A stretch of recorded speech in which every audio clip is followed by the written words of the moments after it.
sedang ramai diperbincangkan masalah AI, dan bahkan di antara kecanggihan dari AI itu bisa membuat gambar ataupun video yang cukup real, sehingga banyak orang-orang membuat gambar atau video yang di sana mengandung gambar makhluk bernyawa. Apakah diperbolehkan yang seperti ini dalam Islam? Maka perlu diketahui di sana para ulama membahas tentang at-taswir, yaitu menggambar makhluk bernyawa. Ini ada pembahasannya dalam kitab-kitab fikih dan juga kitab-kitab para ulama. Karena ada hadis Rasulullah SAW bersabda, "Inna asyaddan nasi adzaban yaumal qiyamah al-musawwirun." Yang paling keras azabnya di hari kiamat adalah para penggambar makhluk bernyawa. Orang-orang yang menggambar gambar makhluk bernyawa, gambar manusia, gambar hewan gitu ya, yang bernyawa. Dan ini hadis sahih riwayat Bukhari dan Muslim. Maka Nabi katakan orang yang menggambar makhluk bernyawa nanti diancam mendapatkan azab yang paling keras di hari kiamat, termasuknya di neraka, waliyadzubillah. Dan Al-Imam Al-Hafidh Ibnu Hajar Al-Asqalani dalam kitab Fathul Bari mengatakan, "Wa fil hadithi dalilun ala tahrimit taswir." Hadis ini adalah dalil tentang haramnya menggambar makhluk bernyawa. Nah, sekarang bagaimana kalau menggambar makhluk bernyawanya menggunakan teknologi AI, yaitu dengan memasukkan prompt, memasukkan perintah atau memasukkan deskripsi gambar, kemudian di-generate oleh AI, kemudian menjadi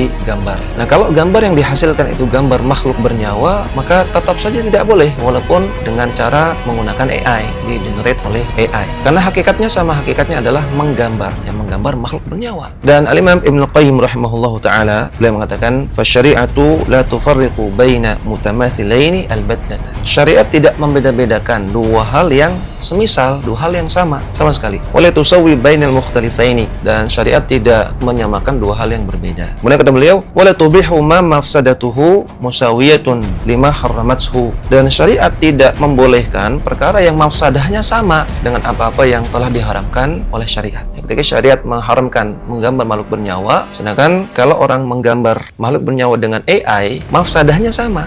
Ketika mafsadahnya sama, kerusakannya sama, maka hukumnya sama, yaitu hukumnya haram, tidak diperbolehkan.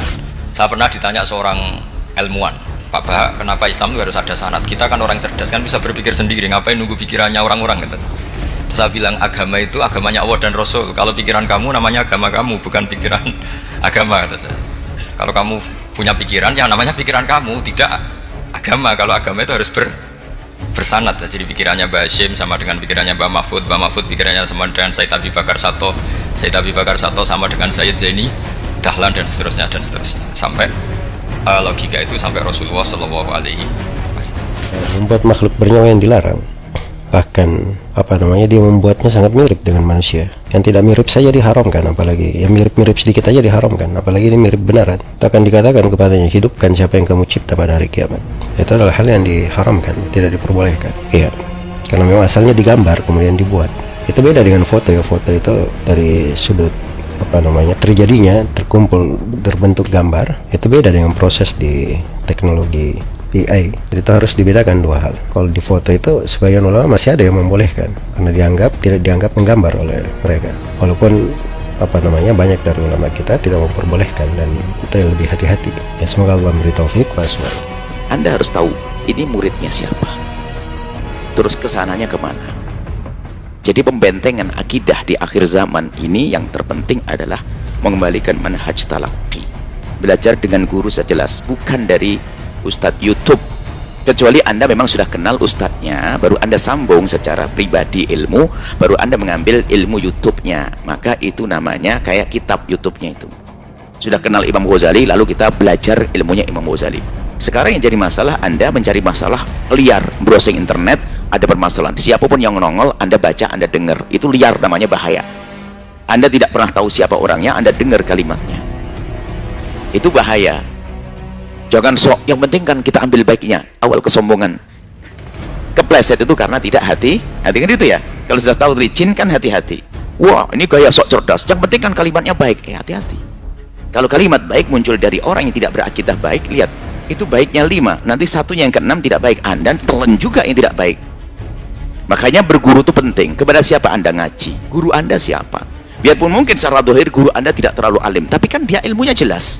Dia akan menyambungkan Anda dengan gurunya. Mungkin dia tidak terlalu alim, tapi setiap saat dia menukil ilmu gurunya, berarti Anda disambungkan dengan gurunya, dengan guru-gurunya, dengan guru-guru-gurunya, dan seterusnya. Ini sok hari ini orang biasanya kaya, sok ngerti dunia digital, dunia teknologi, akhirnya liar. Sebab menurut dia, Pak, kalau saya tanya kepada Ustadz tuh bulat jawabnya, langsung ke internet cepet. Nah ini kan kadang-kadang begitu. Enggak, Anda harus manhaj, namanya sering kita sebut dengan manhaj talaqi. Talaqi itu adalah jelas gurunya. Guru di kampung Anda yang jelas mondoknya itu jauh lebih penting daripada Anda terkagum-kagum dengan Ustadz televisi. Jangan terpesona gampang, Ustadz terkenal, Ustadz masyhur. Akidahnya jelas, sanadnya kemana, ilmunya kemana. Ustadz di kampung Anda jauh lebih istimewa karena dia mondok bertahun-tahun di tempat yang jelas, pondoknya jelas, akidahnya jelas. Ngukurnya kebenaran sanad ilmunya, di mana dia belajar. Kita bisa melihat belajarnya. Kita ngelihat, oh belajarnya dari kiai ini ke kiai ini, ustadz ini, jelas, maka itulah guru-guru Anda yang artinya disitulah Anda punya sanad sesungguhnya. Heboh dan terus dipiralkan media TikTok dan Instagram hingga YouTube. Kemunculan sosok Ustazah Nia Hajar yang berparas cantik dan teduh, memiliki lesung pipi yang indah dengan suaranya yang sangat menyejukkan hati. Kehadiran Ustazah Nia Hajar berhasil menyedot perhatian jutaan netizen. Jutaan pasang mata terhipnotis oleh untayan nasihatnya tentang kehidupan, doa, dan sholawat. Banyak dari kita yang merasa tercerahkan, bahkan menjadikannya idola baru di dunia dakwah digital. Namun, di balik keindahan tutur katanya dan jutaan like yang ia kumpulkan, ada sebuah fakta yang akhirnya terbongkar. Rahasia yang membuat para pemuka agama angkat bicara, Kementerian Agama turun tangan, hingga MUI harus mengeluarkan ketegasan moral. Siapa sebenarnya Ustazah Nia Hajar? Benarkah dia sosok nyata yang sedang berdakwah, atau justru sebuah ilusi digital yang sengaja diciptakan untuk memanipulasi emosi kita? Hingga Buya Yahya menegaskan hal penting ini. Selengkapnya, mari menyimak sampai selesai agar tidak salah paham. Saya miskin harta, juga miskin ilmu. Tidak ada yang bisa saya banggakan. Mau menjatuhkan saya, silahkan. Mau memfitnah saya, juga silahkan. Wallahi, itu tidak berpengaruh di hidup saya. Wa ma akramakum indallah. Meskipun seisi dunia ini membenci saya tidak peduli. Setidaknya saya sudah bisa berdamai dengan diri sendiri dan belajar untuk tidak membenci siapapun dan tidak memandang rendah siapapun. Jika kita perhatikan ke dalam biodata digitalnya, tidak ada catatan resmi mengenai di mana pesantrennya atau siapa guru dari Ustazah Nia Hajar. Di balik pesonanya yang luar biasa, yang digambarkan sebagai sosok perempuan muda berhijab dengan visual yang sangat sempurna, isi ceramahnya sangat menyentuh. Ia membahas kegelisahan anak muda, pentingnya ketenangan jiwa dan kekuatan sholawat. Dibawakan dengan nada suara yang lembut dan stabil, membuat siapapun akan betah mendengarnya. Dan tidak heran dalam waktu yang singkat, pengikutnya melonjak drastis menembus angka 1 juta followers, hingga netizen berbondong-bondong memberikan komentar dukungan positif. Akan tetapi jika kita jeli memperhatikan detail videonya, ada banyak kejanggalan.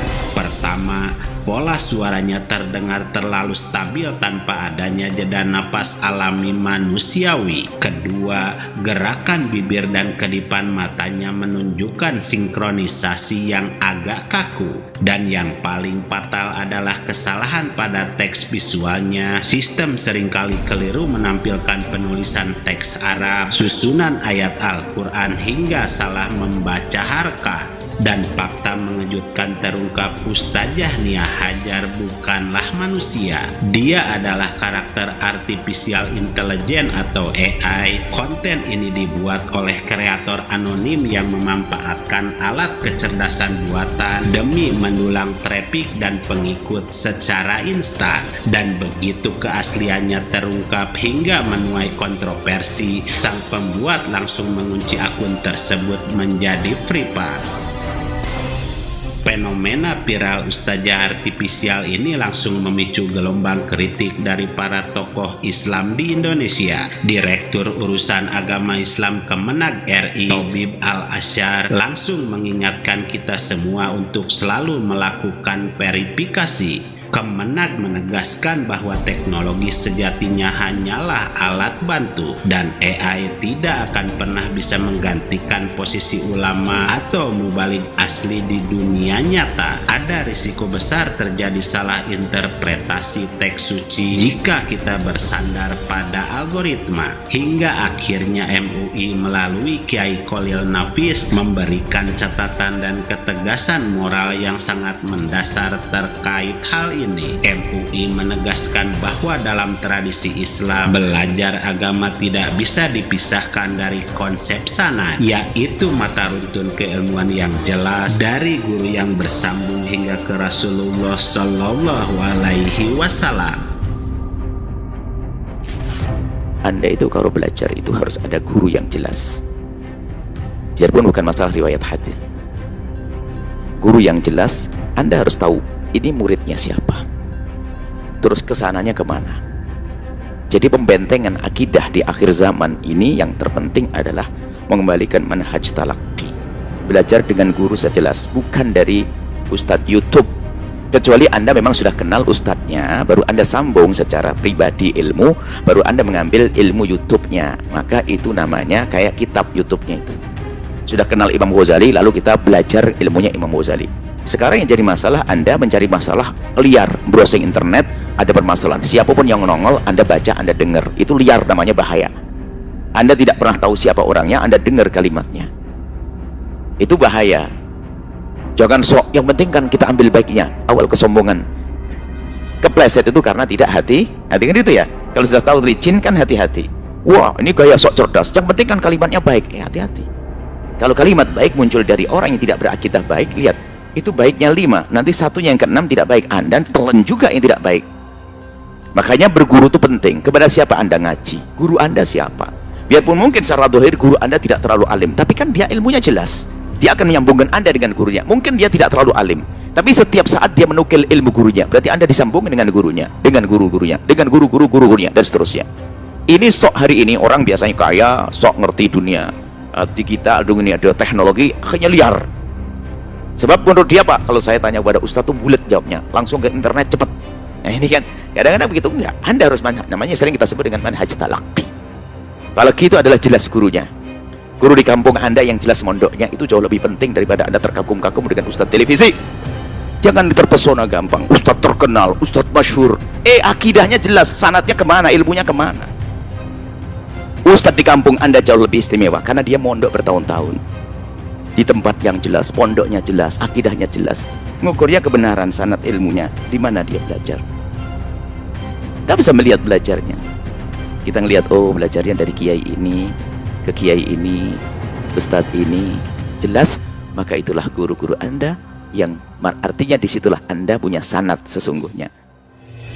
Bahwa sanad itu bukan sekedar jalur periwayatan hadis seperti yang sering kita dengar. Lebih luas dari itu, memiliki sanad artinya kita mempunyai guru yang jelas, yang bisa dipertanggungjawabkan akidahnya, kata Buya Yahya. Kasus Ustazah Nia Hajar ini menjadi pelajaran berharga bagi kita semua. Kita tidak dilarang mendapatkan ilmu dan menikmati keindahan teknologi, tapi kita harus cerdas dalam menyikapinya. Sehingga pesan yang bisa kita ambil bahwa ilmu agama adalah jalan penerang menuju akhirat. Maka carilah cahaya itu dari hati manusia yang bertakwa, bukan dari sekedar pantulan layar kaca yang diciptakan oleh algoritma. Hati-hati dalam penggunaan AI. Anda jangan generate gambar yang kepalanya nggak kepotong. Anda jangan generate gambar yang nggak faceless, karena itu bisa berhukum menggambar makhluk hidup. Karena itu kan generate, dia bukan alternating, tapi dia generating. Berarti menjadikan sesuatu yang tidak ada jadi ada. Berbeda dengan foto. Kalau foto, dia adalah cerminan dari apa yang berada di depannya dan diabadikan kan gitu. Itulah mengapa ulama khilaf tentang foto, tapi tidak khilaf tentang gambar. Karena gambar adalah suatu hal yang tidak ada jadi ada. Sedangkan foto adalah sesuatu yang ada diabadikan. Makanya mengapa Untuk para ilustrator, jangan sampai terjerumus ke dalam hadis ancaman asyaddun nasi adzaban yaumil qiyamati al-musawwirun. Orang yang paling keras azabnya di hari kiamat adalah tukang gambar makhluk hidup. Khawatir, ini hati-hati. Ilustrator, ingat syariat before art.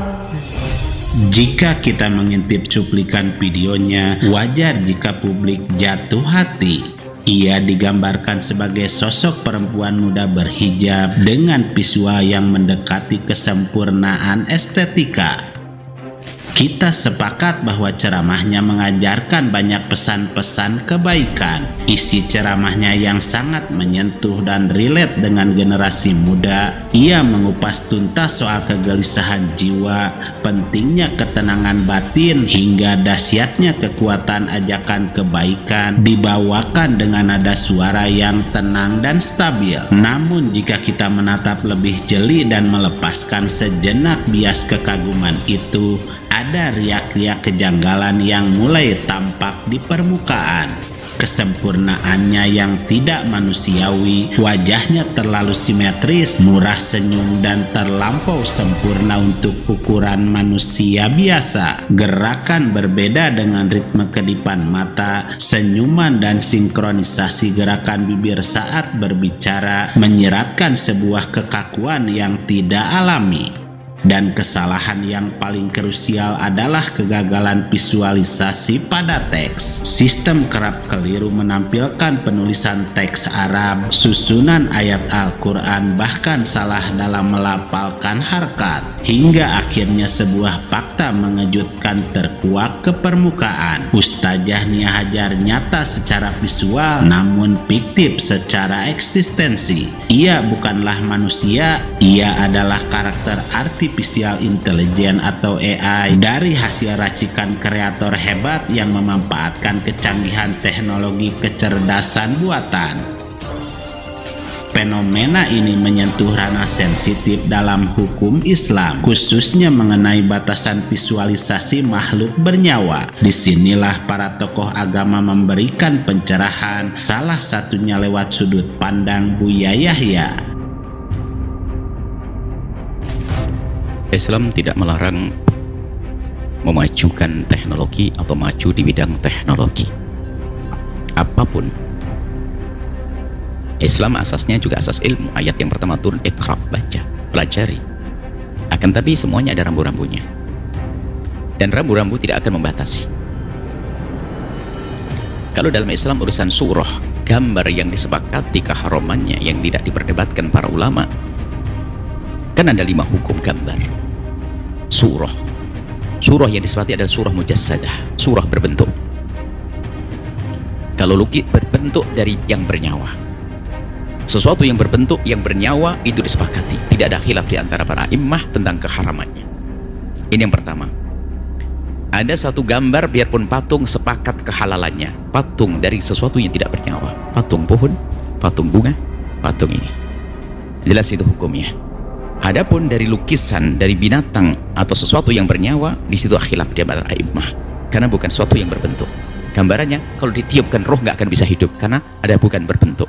Jadi yang mutlak haram adalah jika ada rohnya, dia akan berjalan dan hidup. Sehingga sebagian ada bentuk patung tapi dihilangkan sesuatu yang menjadikan dia, seandainya ditiupkan roh menjadi tidak hidup, maka itu menjadi tidak haram. Dipenggal lehernya atau apa dan sebagainya. Nah, surah yang disepakati adalah surah mujassadah, surah berbentuk. Kalau lukis berbentuk dari yang bernyawa. Sesuatu yang berbentuk, yang bernyawa itu disepakati. Tidak ada khilaf di antara para immah tentang keharamannya. Tetap boleh teknologi, tapi tolong dipatuhi syariat. Bahwa membuat gambar atau visualisasi makhluk bernyawa yang apabila ditiupkan ruh kepadanya bisa menjadi seperti makhluk hidup, di dalam Islam jelas dilarang. Memajang apalagi menyebarkannya memiliki hukum yang haram dalam pandangan Islam.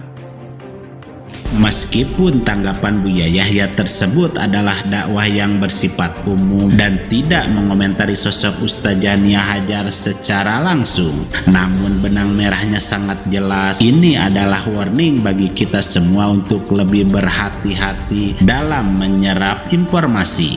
Di era digital, sebuah kebaikan pun harus disampaikan dengan cara dan koridor yang benar menurut syariat.